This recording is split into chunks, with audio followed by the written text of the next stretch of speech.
Howdy, my name is Nonat, and y'all, Kingmaker is either out or about to be out, so I want to talk about one of my favorite aspects of the entire adventure.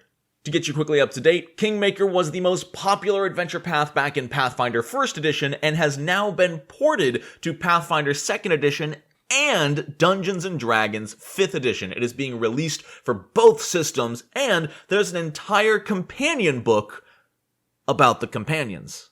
If you're worried about spoilers, don't be. I am not going to spoil anything in this video except for the potential companions' names, classes, and fighting style. That is it. Everything else will be completely hidden. I'm not going to talk about their stories or their adventures or any secrets of the character whatsoever. This is all completely surface level. If you don't even want to know the companions' names or anything, then you probably didn't click on this video, so I think we're good to go. Interestingly, all 7 of the primary companions that can join the party for combat are legal characters. They specifically say in the book that they were not made as NPCs or creatures, they were made using the character creation process. And for most of them, that makes complete sense. There's just one of them that I have a weird gripe with, and hopefully you can help me figure it out. And it's going to be the first one, which is Amiri the Barbarian, also known as Baymiri for those of you who are cultured. Amiri's pretty simple. She's a barbarian from the realm of the Mammoth Lords. She is loud, she is proud, and she will take you down. Hopefully. Anyway. Ray, you'll cut all that out, right? Level 1, Amiri's got a lot going on. Not only is she a versatile human, but she also has natural ambition. So she gets 1 extra general feat and 1 extra class feat, meaning she gets Raging Intimidation, and Sudden Charge, and Die Hard. But here's my one gripe I was talking about. How does she also have Incredible Initiative?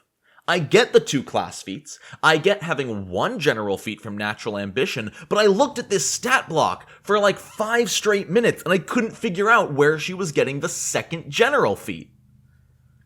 If you can figure it out, please let me know. But otherwise, she hits hard, she hits with really good accuracy, has a ton of hit points. That 1d12 plus 4 greatsword or bastard sword is gonna do so much damage, especially once she's raging. That's gonna be like 1d12 plus, I think, 10? Gross.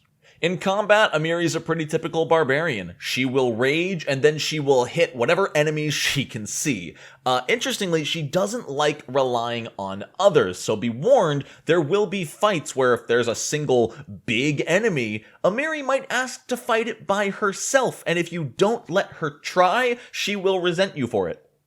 Next up, Ekendayo is a human ranger with a burning desire to kill all creatures with the giant trait. I can't really say any more than that without getting into spoiler territory. He is your big, long-range, heavy damage sniper. With the Precision Hunter's Edge, his longbow is dealing 2d8 damage from 100 feet away. That's gonna scale up. At higher levels, he gets an animal companion alongside him. He does bonkers damage. Thanks to his dexterity and con scores, he's also got an amazing armor class and really good hit points. He only has 1 HP less than Amiri. He holds his own in ranged and melee, and you can't go wrong with Ekendayo. The problem with Ekendayo is that burning hatred for giants. It specifically states in the book that Ekendayo will always prioritize creatures with the giant trait unless the party can convince him otherwise, and that's not easy to do. If you're fighting a human bandit and a troll, even if the human bandit is the immediate threat, Eken is going after the troll. Jubilost is an egotistical gnome who is incredibly intelligent and loves to tell you about it. In fact, he usually insults people who he deems less intelligent than him. He does seek adventure, however, to sate his gnomish curiosities, and that's where you come in. Jubilost is a classic bomber alchemist. He brings along plenty of alchemist's fire, a few elixirs of life, and then keeps a few emergency reagents for some quick alchemy. Beyond that, though, he knows a ton of really useful formulas that you could ask him to prepare for you, such as sun rods, antidotes, and even bottled lightning. Unfortunately, though, in combat, that's about where Jubilost ends. Even the book just says, Jubilost will provide support in battle. That's pretty much all you get. Now, what Jubilost lacks in combat, he more than makes up for in knowledge. In fact, he has 5 specific lore skills. He has, I believe, academia lore, first world lore, forest lore, hill lore, and river lore. And guess what environments you're going to be seeing a lot of in Kingmaker? At the end of the day, even if you don't use him much in combat, he makes an amazing skill and knowledge junkie if you need someone to identify enemies that you're currently fighting. Lindsay is a gnome bard from the nation of Galt, and she really just wants to follow you around to gain inspiration for her next work. Lindsay is a bard. She's gonna be using Inspire Courage, but she also comes with a bunch of unique spells, even right at level 1, having Inkshot. This is a totally new spell to this book that Lindsay knows and can teach your spellcasters. It deals 2d6 poison damage. Just a nice chunk of poison damage is hard to come by, especially at level 1. Also, it dazzles for a round or a minute on a critical hit. This is a great spell, and making friends with Lindsay just to get this spell on your sorcerer or your wizard would be amazing. Not wizard. I don't know why I said wizard. Wizards are not a cult. You're a cult sorcerer or your druid, as it is both an occult and primal spell. Lindsay is also another great knowledge junkie because she has bardic lore, allowing her to roll for pretty much anything, and all of her spells are just full-on support. She's got Soothe and True Strike and Light. She is there to back you up, and the book says as much, that Lindsay is going to inspire courage and basically just occasionally shoot out a spell, but mostly she's there to support you. Knock Knock is a crowd favorite, a goblin rogue that worships Lamashtu. There's no better word for it, he is delusional and believes that he is chosen by the gods to be the next great goblin hero, and you will help him do that. Knock Knock is great. He is a dual weapon rogue holding 2 kukris and starts with the Twin Feint feat. This is 2 attacks for 2 actions. The second one is automatically flat-footed on the target, meaning sneak attack. He can give himself sneak attack. This is a totally underrated feat. He also has a short bow at long range, and because of that insane dexterity, his short bow is crazy accurate, and he's got an amazing armor class. Tack on Very Sneaky as his Goblin Ancestry feat to make even better stealth rolls, and you've got an amazing dex-based character if your party is currently lacking one. If you need someone with thievery and stealth and precision damage, you cannot do better than Knock Knock. Who's there? G Fuel. Use code KNOWNET at checkout for 10% off. Weirdly, Knock Knock's stat block seems to have a typo in it. Under melee, it shows that his kukri attacks with a +4, but it has the finesse trait.